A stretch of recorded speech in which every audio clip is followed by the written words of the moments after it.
Halo warga intelektual sekalian.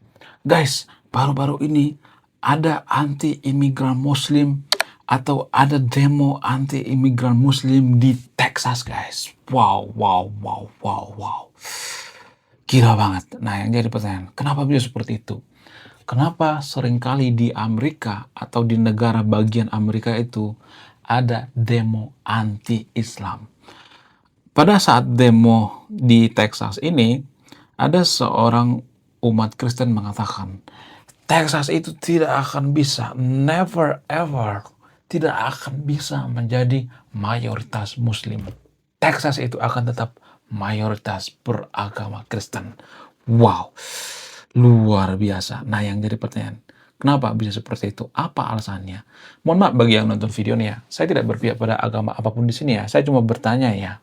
Mohon maaf bagi teman-teman Kristen, teman-teman Muslim ya. Kenapa ya? Kalau saya perhatikan itu ya.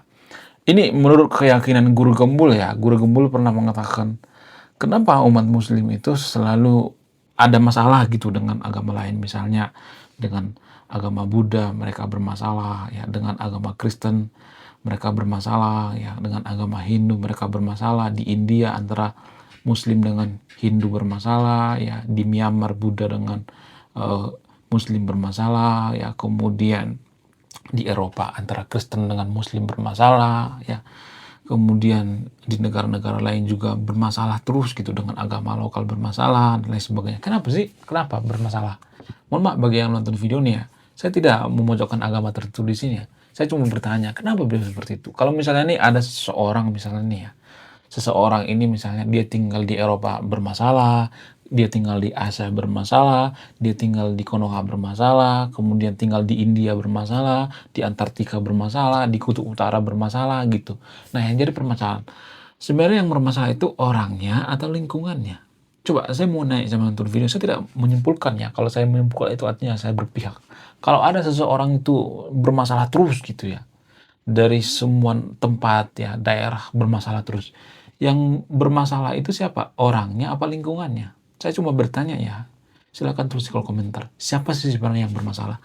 Kemudian Donald Trump mengupayakan supaya Amerika itu kembali menjadi negara yang religius, negara yang beragama.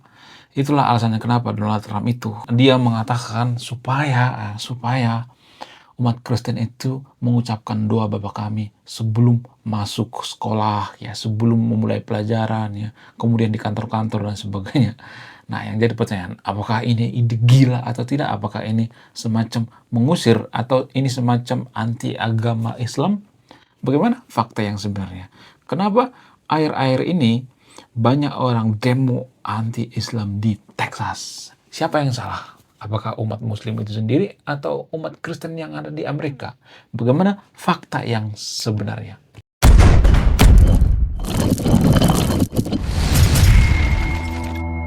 Biasanya kalau saya perhatikan di Konoha itu ya, ini hanya di Konoha ya, bukan di Indonesia ya, disclaimer on ya. Biasanya kalau ada kejadian seperti ini misalnya nih ya, ada penolakan terhadap umat Muslim di Texas, maka warga Konoha itu akan mengatakan, lihat tuh umat Muslim di Texas dipersekusi, ya, dibubarin paksa, ya kemudian ya rumah ibadah dihancurkan, ya persekusi dan lain sebagainya.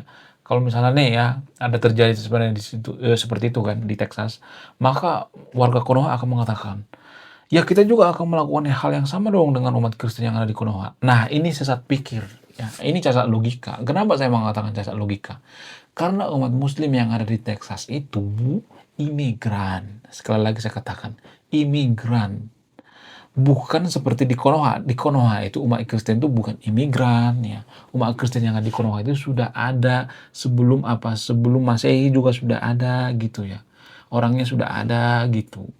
Ya, bukan baru-baru ini ada umat Kristen di Konoha gitu. Sebelum merdeka juga sudah ada. Beda dengan yang ada di Amerika. Amerika ya mereka imigran di sana. Jadi harus bisa membedakan. Ya, warga Konoha itu kan logical fallacy gitu ya, sesat pikir ya. Ya karena umat Muslim yang ada di Amerika dipersekusi apa segala macam ya.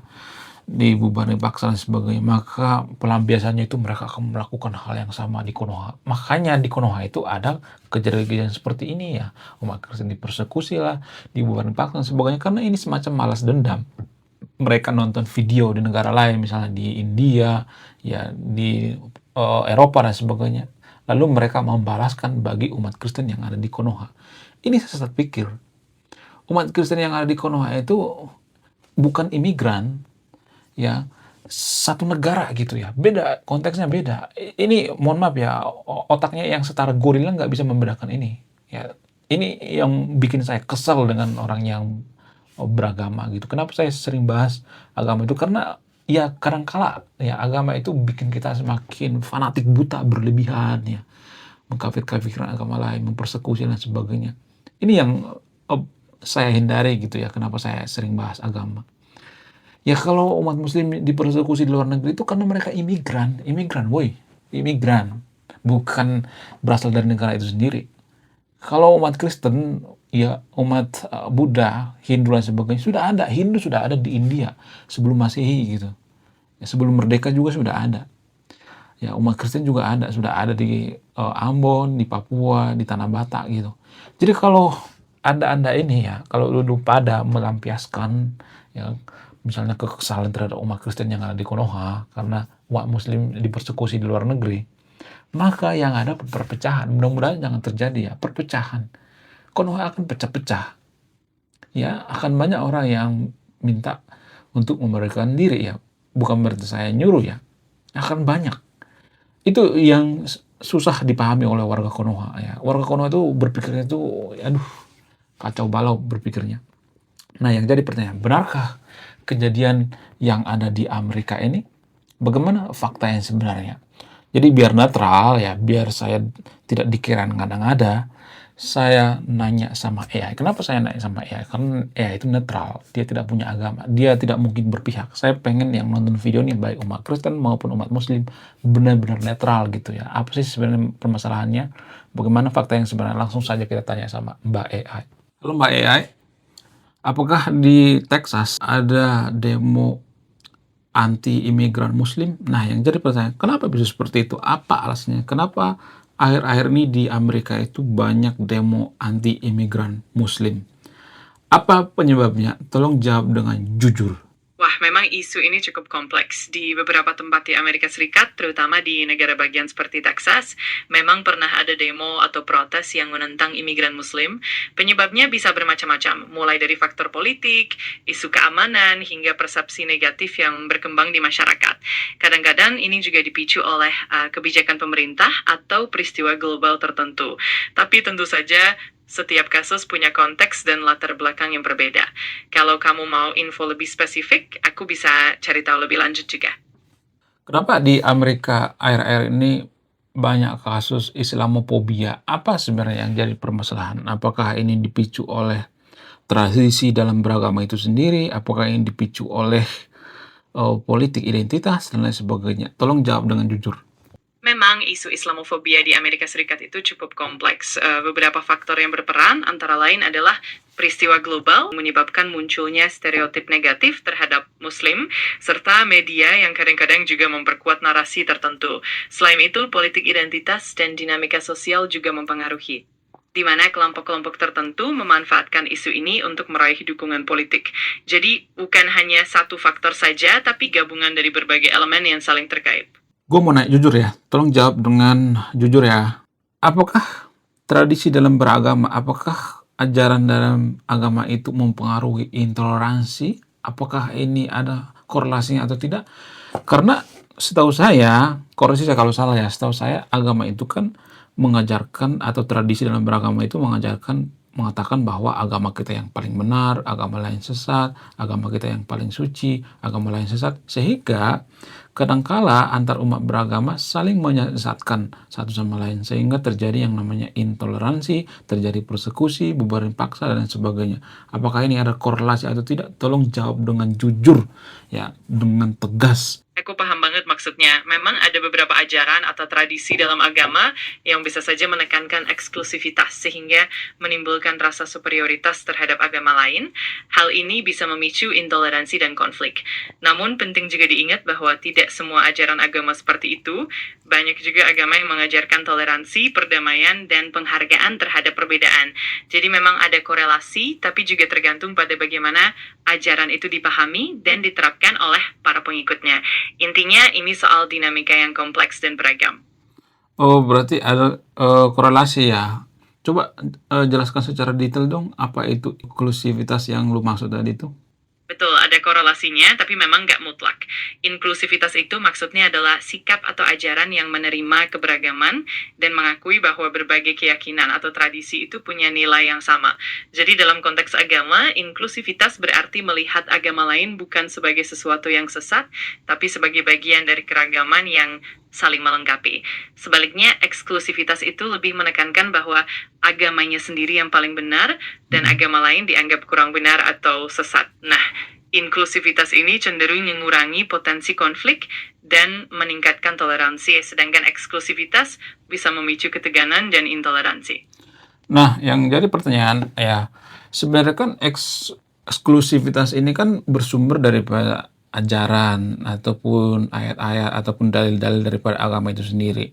Nah, yang jadi pertanyaan, bagaimana merubah ini kan sementara itu kan by design, itu kan berdasarkan manual booknya gitu. Bagaimana menurut kamu? Tolong jawab dengan jujur ya, tanpa basa-basi. Memang benar, banyak ajaran agama yang punya aspek eksklusivitas, dan itu kadang dianggap sebagai bagian dari doktrin yang mendasar. Namun perubahan itu memang bisa terjadi meski butuh waktu dan pendekatan yang bijak. Salah satu caranya adalah dengan menekankan nilai-nilai universal dalam agama, seperti kasih, perdamaian, dan toleransi. Para pemimpin agama dan komunitas juga bisa berperan penting. Oke. Lu ngomong ya kita harus misalnya mengadopsi ya misalnya nilai-nilai ya seperti toleransi, kasih dan sebagainya. Itu kan dari luar kan, bukan dari dalam agama itu sendiri ya. Gimana cara kita merubah atau menekankan nilai-nilai toleransi sementara dari dalam menekankan eksklusivitas? Tolong jawab dengan jujur, jangan muter-muter. Poin yang kamu sampaikan benar dan memang tantangannya ada di situ. Sebenarnya banyak tradisi agama itu juga punya nilai-nilai toleransi dan kasih yang bisa digali dari teks-teks aslinya. Perubahan itu sering dimulai dengan interpretasi yang lebih inklusif serta dialog antar umat beragama. Para pemimpin dan cendekiawan agama bisa memainkan peran penting dalam menafsirkan ajaran dengan sudut pandang yang lebih damai. Jadi perubahan itu memang butuh waktu, proses dan komitmen. Oke. Kalau misalnya nih dalam tradisi agama tertentu mereka mengatakan bahwa ya agama kita lah yang paling sempurna, yang paling benar, ya, yang paling suci. Walaupun mereka tidak mengatakan, misalnya nih mereka tidak mengatakan agama lain sesat, agama lain masuk neraka dan sebagainya. Tapi kan kalau misalnya ada anak kecil ya yang tidak bisa berpikir kritis, ya berpikir rasional, tidak mengerti konteks dan sebagainya, kan bisa terpapar ya. Tolong jawab dengan jujur, bisa terpapar apa enggak? Betul, anak-anak memang lebih rentan terpapar pengaruh seperti itu karena mereka masih dalam tahap pembentukan pemikiran. Jika ajaran yang ditekankan cenderung eksklusif, mereka bisa saja tumbuh dengan pandangan yang sempit atau kurang toleran terhadap perbedaan. Ini bisa memicu sikap eksklusif atau bahkan intoleransi di kemudian hari. Makanya penting untuk menanamkan nilai kritis dan keterbukaan sejak dini agar mereka bisa memahami konteks, melihat keberagaman sebagai kekayaan, dan tidak mudah terjebak dalam pandangan itu. Oke. Nah, kalau misalnya nih ya kita ambil contoh misalnya di negara-negara tertentu seperti di Konoha misalnya atau di Indonesia, itu kan kita diajarkan agama sejak kecil ya. Gimana merubah ini kalau dari kecil kita diajarkan bahwa agama kita yang paling benar, agama kita yang paling suci. Tapi kan kalau misalnya negara lain itu kan masih bisa dirubah lah ya. Misalnya kalau di China, Hong Kong, atau Amerika, mereka dari kecil itu diajarkan tentang sains, filsafat, baru agama. Lalu yang jadi pertanyaan, apakah ini termasuk salah dasar atau tidak? Tolong jawab dengan jujur. Pertanyaanmu sangat mendalam. Sebenarnya ini lebih ke soal konteks budaya dan pendidikan di masing-masing tempat. Tidak bisa dikatakan sepenuhnya salah atau benar, karena setiap budaya punya cara sendiri dalam membentuk pandangan dunia. Namun, tantangannya adalah bagaimana menyeimbangkan ajaran agama dengan nilai-nilai lain, seperti toleransi, berpikir kritis, dan pemahaman. Bentar. Kalau tradisi dalam agama tersebut, ada suatu agama punya tradisi bahwa mengatakan bahwa ya agama kita yang paling benar, agama kita yang paling suci. Nah, lalu belajar toleransinya dari mana coba kalau ada tradisi seperti itu? Tolong jawab dengan jujur. Memang itu jadi tantangan tersendiri. Dalam situasi seperti itu, pembelajaran toleransi biasanya bisa dimulai dengan pendekatan yang lebih terbuka, seperti mengajarkan nilai-nilai kemanusiaan universal. Oke. Jadi gini, berarti intoleransi itu bersumber dari agama itu sendiri, bisa saja bersumber daripada agama itu sendiri. Ya, apakah ini ada korelasinya atau tidak? Tolong jawab ya atau tidak. Lu harus tegas, jangan muter-muter. Tolong jawab dengan jujur. Secara singkat, ya ada korelasinya. Beberapa ajaran agama memang memiliki unsur eksklusivitas yang bisa memicu intoleransi. Namun itu bukan satu-satunya penyebab, dan banyak faktor lain. Oke. Berarti selagi ada yang namanya agama, berarti pasti ada yang namanya ketidaktoleransian, karena itu bersumber daripada tradisi dalam beragama tersebut atau eksklusivitas daripada agama tersebut. Ya nggak sih? Jawab dengan jujur. Secara umum memang ada potensi seperti itu karena setiap tradisi agama punya elemen yang bisa jadi eksklusif. Tapi bukan berarti intoleransi itu pasti ada di semua agama. Banyak juga agama yang menekankan toleransi. Oke. Dan I know. Jadi kalau misalnya kita punya anak nih ya, jadi supaya dia toleransi, supaya dia di masa depan dia plural, supaya dia berpikir waras gitu ya, jangan intoleransi. Mana yang paling layak diajarkan? Yang pertama sains, filsafat, atau agama? Tolong jawab dengan jujur, jangan muter-muter. menurutku yang paling penting adalah menyeimbangkan semuanya. Ilmu pengetahuan dan filsafat bisa memberikan dasar berpikir kritis, logika, dan pemahaman yang lebih luas, sementara agama bisa memberikan nilai-nilai moral dan spiritual. Dengan mengajarkan keduanya secara Oke. Porsinya berapa ya? Kasih persentase berapa persen? Kalau soal proporsi, sebenarnya itu tergantung pada konteks dan kebutuhan masing-masing, tapi secara umum mungkin bisa dibilang sekitar 50% untuk ilmu pengetahuan dan filsafat, dan 50% untuk nilai-nilai agama atau moral. Yang penting keduanya saling melengkapi dan mendukung perkembangan yang seimbang. Oke. Kalau di luar negeri, misalnya negara maju, misalnya negara-negara Skandinavia, negara-negara Nordik, ya Taiwan, negara-negara maju yang super maju, mereka itu diajarkan agama dulu, sains, berpikir kritis, atau filsafat. Tolong jawab dengan jujur.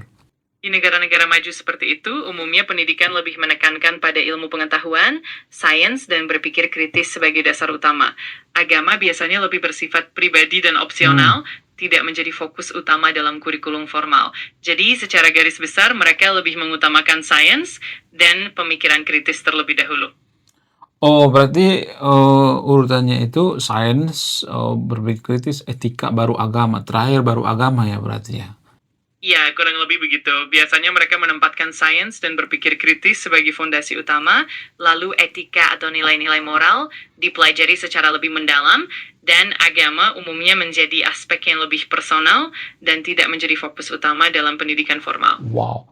Berarti kalau begitu Indonesia bisa dikatakan ya kalau merujuk kepada negara maju salah dasar dong berarti ya. Karena di Indonesia itu yang pertama itu agama gitu ya. Ya gua tahu ini sensitif ya, tapi lu harus jawab dengan jujur dong, belak-belakan ya.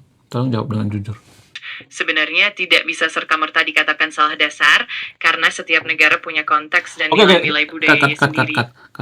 Ya kalau Indonesia nggak salah dasar, berarti Indonesia sudah maju dong. Kenapa Indonesia tidak maju? Berarti ada yang salah kan? Tolong jawab dengan jujur. Memang perkembangan suatu negara itu kompleks dan dipengaruhi oleh banyak faktor, bukan hanya soal pendidikan saja. Ada aspek ekonomi, politik, budaya, dan sejarah yang... Iya, tapi kan yang paling utama itu kan pendidikan loh yang paling utama. Makanya APBN itu biasanya paling banyak itu di sektor pendidikan. Tolong jawab dengan jujur. Benar, pendidikan memang salah satu fondasi utama bagi kemajuan sebuah negara, dan investasi di sektor pendidikan punya dampak jangka panjang yang besar. Tapi tentu saja kemajuan juga dipengaruhi oleh Oke, oke, oke, banyak oke. aspek lain. Oke, oke, oke. Jadi gini, ya, berarti Indonesia bisa dikatakan sudah salah dasar ya. Kemudian bagaimana memperbaikinya? Kemudian kalau saya perhatikan di negara maju itu ya anak-anak muda yang sudah dewasa, umur 17 tahun ke atas baru diajarkan agama.